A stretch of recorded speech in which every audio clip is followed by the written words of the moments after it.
नमस्कार बच्चों। तो हम विचार कर रहे थे छिंदा सर्ग की कथा।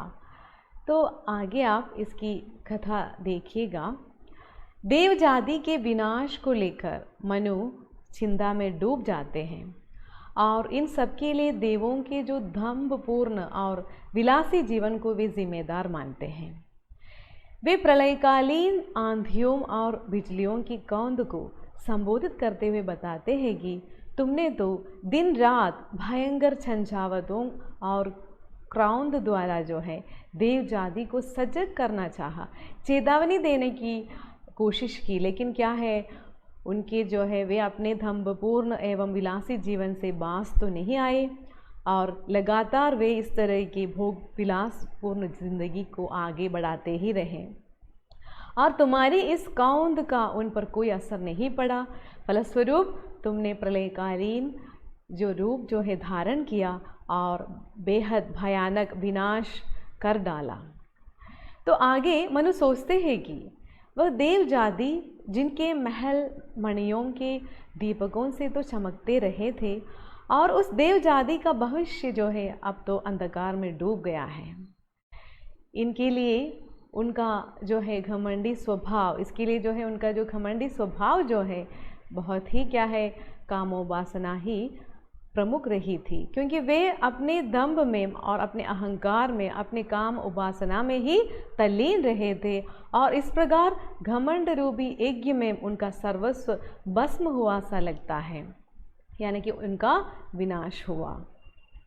देव जाति को संबोधित करते हुए वे बताते हैं कि अपनी इस अमरसदा की मिथ्या धारणा पर गर्व करने वाले हे महांत देवों, क्योंकि एक प्रकार की अंधता मदांध है ना, क्योंकि एक प्रकार से वे मद मग्न होकर इस तरह जी रहे थे, इसलिए तो वे इस तरह संबोधन देते हैं। मदांध देवों, तुम अपनी शक्ति सामर्थ्य के सामने अन्यों को तुच्छ समझते थे, तुम्हें सब कुछ थे ऐसा मानते थे और घमंडियों को एक न एक दिन अवश्य ही पराभूत या पराजित होना ही पड़ता है। इसी कारण आज तुम्हारे वे जय घोष जो है सागर की लहरों में विलीन होकर दीनहीन रूप में ध्वनित प्रतिध्वनित हो रहे हैं, क्योंकि तुम्हारा सर्वनाश ही अब तो हुआ है। इसलिए वो इन सभी बातों को सोचते हैं। मनु देव जाति की निंदा भी करते हुए दिखाई देते हैं। देव जाति ने जो है प्रगति पर जय पाना चाहा और क्या है, लेकिन यह सहज संभव नहीं हो सका। उस प्रगति से पराजित होकर भी घमंड करते रहे और वे अपने को सब कुछ समझने लगे। हमने प्राकृतिक शक्ति को कब्ज में रखा है ऐसा वे मानने लगे, लेकिन यह उनकी मूर्खता ही थी। प्रगति की चेतावनी की ओर ध्यान न देकर देव जाति जो है मदमस्त होकर भोग विलास की महानदी में क्रीड़ामग्न रही, ऐसा हमें प्रतीत होता है, क्योंकि उनका सारा वैभव जो है अब पारावार में तब्दील हो गया है।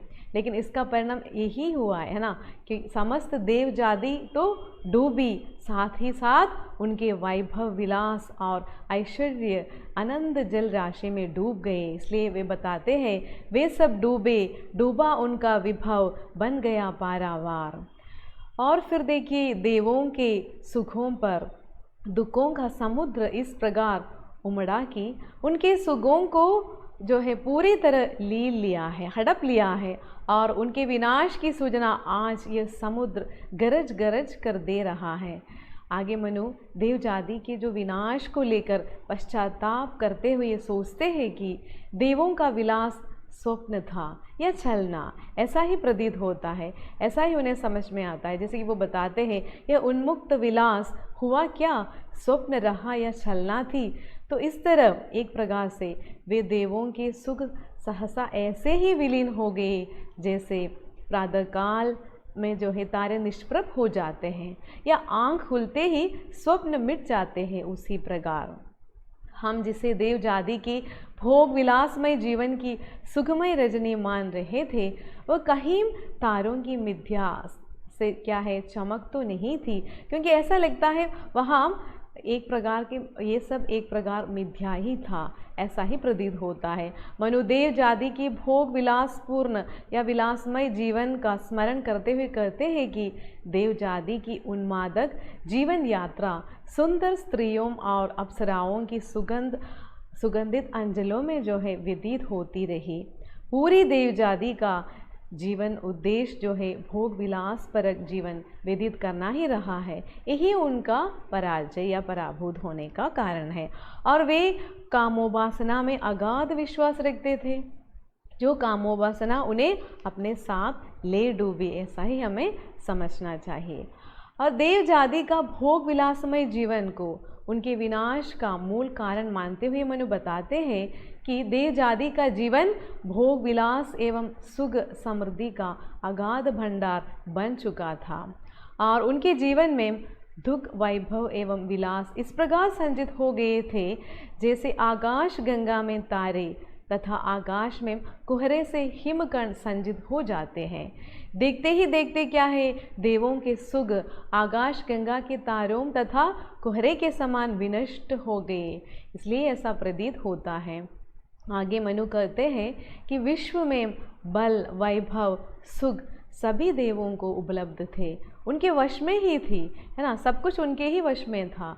और अब क्या है, आगे मनु कहते हैं कि विश्व में ये जो है नाना प्रकार के सुख और वैभव विलास की लहरें देवों के चरणों की ओर लौटते रहते थे और सुख समृद्धि और वैभव विलास के शिखर पर जो है पहुंची देव जाति का स्मरण करते हुए बताते हैं कि विश्व में चारों ओर देव जाति का यश आभा शोभा सुषमा सूर्य की स्वर्णीय या स्वर्गीय किरणों तक चमकती रहती थी और 7 समंदरों के जलकण एवं वृक्षों के पत्ते देव जाति की यश और प्रकाश से आनंद विभोर होकर नृत्य कर रहे थे। इस तरह जो है उनके जो है आदेशों का पालन किया करती थी। और क्या है, इन उन्मत्त जो देव जाति की बल राशि जो है चरणों के नीचे दबकर धरती भी कामने लग जाती थी, तो वे उसे हमेशा रौनते ही रहते थे, यानी कि कभी भी धरती की जो है उन्होंने उस ओर ध्यान भी नहीं दिया था, नज़रअंदाज किया था। तो मनु सोचते हैं स्वयं देव तो देव होते हुए भी पूरी देव जाति विलासिता अहंकार मिथ्याभिमान में डूबी रही। फलस्वरूप क्या हुआ, प्रगति या सृष्टि में क्या हुआ, उच्छृंखलता ही फैल गई। देवों का आचरण ही संयमित न होने के कारण प्रगति भी उन्मत्त हो गई और इसी कारण सृष्टि पर क्या हुआ, अचानक ऐसी विपदाओं या आपत्तियों की वर्षा, भयानक वर्षा हुई जिसमें देव जाति का विनाश ही हुआ। आगे मनु बताते हैं कि देव बालाओं का आज वह मनभावन श्रृंगार जो उससे सज धज कर वो रूप जो दुष्ट हो चुके थे वो तो अभी दिखाई तो नहीं हो रहा है, क्योंकि इसलिए ऐसा बताया गया है सजा दजा रूप जो है दुष्ट हो चुका है, नष्ट हो चुका है। और उनका उषा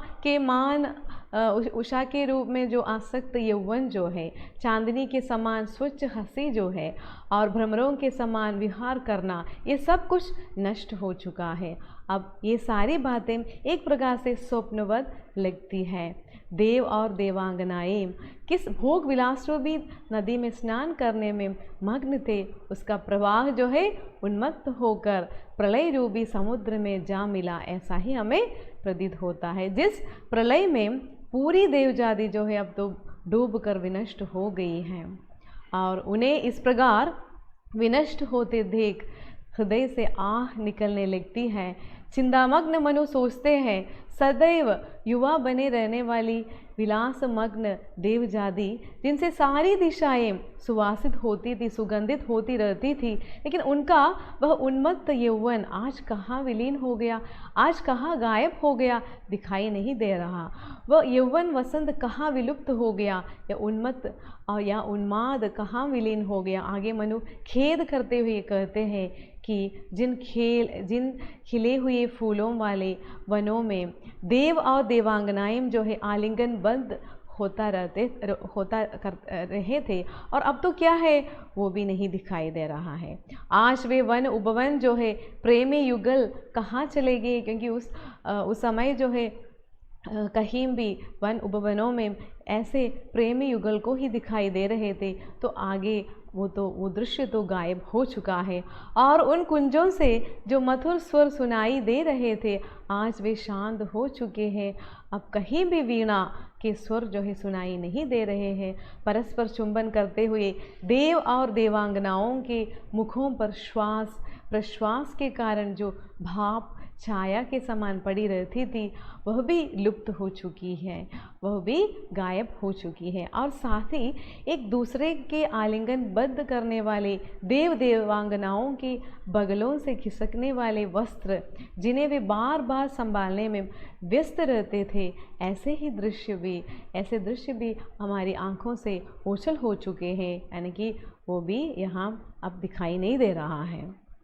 इस तरह देवांगनाएं जब प्रसन्न भाव से नृत्य गान करती थी, तो उनकी कलाइयों के कंगन घन घन की आवाज़ करते रहते थे, और पैरों के जो पायल है ना, घुंघरू मधुर में बजने लगते थे, और वक्षस्थल पर पड़े हुए हार हिलने लगते थे, जिससे पूरा वातावरण झांगृत हो उठता था।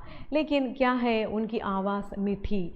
अब तो क्या है, वैसे ही उन्हें गीतों की लय का भी सम्यक ज्ञान था, जिससे उनके गीत सुनने में अधिक मधुर प्रतीत होते थे। लेकिन देव और देवांगनाएं जो है सुवासित वस्त्रों एवं सुगंधित द्रव्यों का इतनी अधिक मात्रा में प्रयोग कर रहे थे, ये सब जो है भोग विलासपूर्ण जिंदगी के लिए मिसाल है, जिसकी खुशबू से सारी दिशाएं पूर्णतः व्याप्त रहती थी, और मुग चंद्रमा की रोशनी से आकाश व्याप्त था। जितना चंचल पवन नहीं था, उतना पवन से भी अधिक चंचल उनके मन, जो हमेशा काम क्रीड़ा में रत रहने के लिए पवन से भी अधिक तीव्र गति से दौड़ते रहते थे।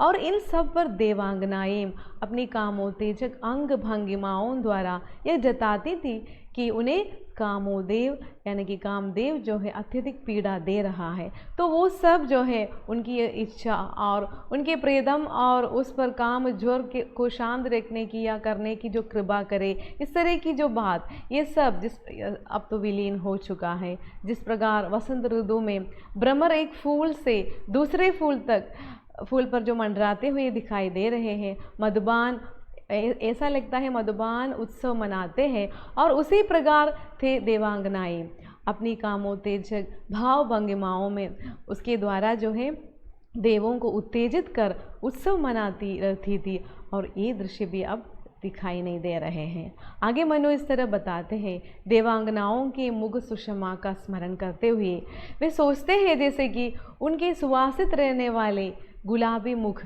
मदिरा पान के कारण लाल हो जाते थे, और आंखों में भी लालिमा छाई रहती थी, और उनके गाल जो है इतने चिकने थे कि कल्प वृक्ष के परागण भी उन गालों से फिसलते रहते थे, जिससे उनके गाल जो है लाल पीले नजर आते थे। अंत में उनकी यही विलासिता उन्हें ले डूबी, यानी कि सब कुछ चकनाचूर हुआ। अत्यधिक भोग विलास में रमने के कारण, कामाग्नि में जलने के कारण शक्तिहीन और मृदप्राय से तो वे पहले से ही थी, और अब तो क्या है ऐसा ही हमें प्रतीत होता है, वे पहले से ही ऐसा ही थे।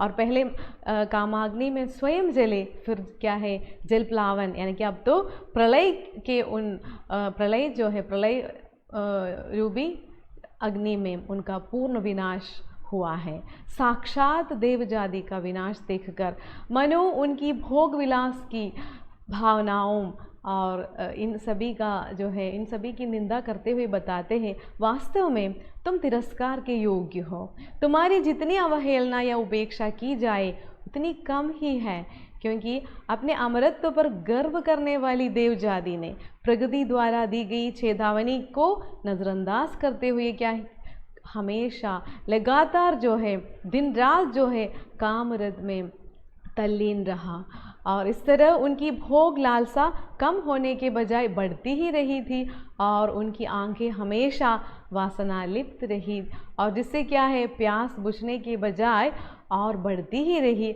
और मन में काम वासना की तरंगें उड़ती ही रही। तो इस तरह देवजादी की भोग विलासमय जीवन का स्मरण करते हुए मनु कहते हैं आगे वे आलिंगन चुंबन सब नष्ट हो चुके हैं। जल प्लावन के कारण या प्रलय के कारण सब समाप्त हो चुका है और आज वह स्पर्श सुख, वो रोमांच, वो कामादुर मुख कहीं भी दिखाई नहीं देते। आज सब कुछ खत्म हो चुका है। और आगे मनु कहते हैं देवों के जो रत्न जड़ित महल, वहाँ उनके जो झरोखों से क्या है कभी शीतल मंद सुगंधित वायु प्रवेश किया करती थी जिससे देव देवांगनाएं काम जो है काम वासना में उन्मुक्त उड़ते थे। और आज उन्हीं झरोकों से क्या है समुद्र की तिमिंगल नामक दीर्घकाय या दीर्घ आकार में प्रस्तुत मछलियाँ जो है टकराती ही रहती हैं। समय चक्र इस कदर परिवर्तित हुआ है जहाँ कभी देवांगनाओं की नीली आंखें नील कमलों से दिखाई देती थी, आज उन स्थानों पर क्या है प्रलयंगारी वर्षा ही हो रही है। सुगंधित फूलों एवं मणियों से बनी हुई मालाएं ही इस प्रकार की देवबालाओं के लिए जंजीर बन गई है। आज वे भोग विलास से छुटकारा तो न पाने के कारण अंधतः क्या है विनष्ट हो गई है। साथ ही देवगण जो है दिव्य शक्तियों को प्रसन्न करने के लिए यज्ञों में पशुओं की बलि देते रहते थे और इस तरह की बलि के कारण आगे चलकर क्या हुआ समुद्र की लहरों में भवंडर या बाड़वाग्नि के रूप में प्रज्वलित होने लगी और यज्ञों में असंख्य पशुओं की इस तरह आहुति दी जाने के कारण क्या है आकाश में से एक ऐसी ही कौन सी अपरिचित ध्वनि या रहस्यमय शक्ति रो उठी और जिससे जो है आंसू प्रलय बनकर घनघोर बारिश के रूप में या झोंके तथा वर्षा के रूप में अवतरित गति से विषैली वर्षा, ऐसा ही हम कह सकते गरल वर्षा जो है ऐसे ही हुआ यानी कि प्रलय हुआ, देवजाति का विनाश हुआ। तो इस विषैली वर्षा के साथ साथ अट्टहास के रूप में ऐसे बिजली कौंदी और जिससे देव सृष्टि में सर्वत्र जो है हाहाकार मच गया और बिजली इस प्रकार कौंध जाती जिसकी जो है बेहद क्रूर गर्जना से दिशाएं तक जो है बहरी हो जाती हैं। अत्यंत ज़ोर से जब इस तरह की जो आवाज़ सुनने लगते हैं तो क्या है सहज ही बहरापन छा जाता है। तो ऐसा ही प्रतीत होता है। तो उस रहस्यमय शक्ति ने जो वज्रपात किया था जिससे सारी दिशाओं में आग लग गई और उनका जो है धुआं अभी बादलों के रूप में आकाश में छा गया और तुरंत जो है वो वर्षा के रूप में इस तरह सन्निबात होने लगी। तो इस तरह जो है ये सर्ग जो है अभी तो मैं यहीं पर इसकी कथा को समाप्त कर रही हूँ। आगे की वीडियो में बाकी कथा को हम देखेंगे। तो तब तक के लिए आपको धन्यवाद।